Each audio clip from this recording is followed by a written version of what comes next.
আসসালামু আলাইকুম। Hello everyone, কেমন আছেন সবাই? আশা করি সবাই অনেক বেশি ভালো আছেন। তো আজকে আমি রান্না করব কচু ভর্তা করব মাছের মাথা দিয়ে। তো এখানে হচ্ছে আমি পাতা পাই নাই, এই জন্য ডাঁটাটাই হচ্ছে ভর্তা করতেছি। তো আমি এখানে গরম মশলা দিলাম, দিয়ে একটু ভেজে নিয়ে রসুন আর পেঁয়াজটা একটু ভেজে নেব। নেওয়ার পর মশলাগুলো কষাবো। আসলে আমার সব ভিডিও শ্যুট নিতে পারি নাই, কারণ মেমোরি ভরে গেছে, ভিডিও করতে পারতেছি না। এই জন্য একটু একটু করে ভিডিও করছি। তা আমি মশলাটা কষায়া মাছের বড় বড় কাঁটাগুলো একটু ফেলাই দিয়ে এখানে দিয়ে দিছি। কালকে মাছটা ভেজে রাখছিলাম।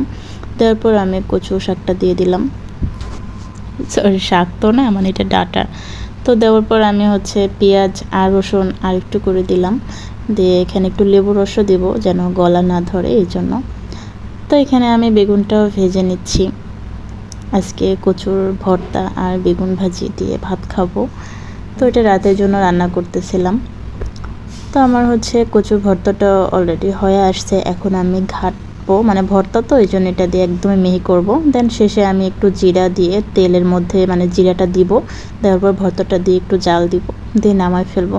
তো কেমন লাগলো ভিডিওটা অবশ্যই বলবেন, আর ভালো লাগলে অবশ্যই একটু ফলো করবেন। আল্লাহ হাফেজ।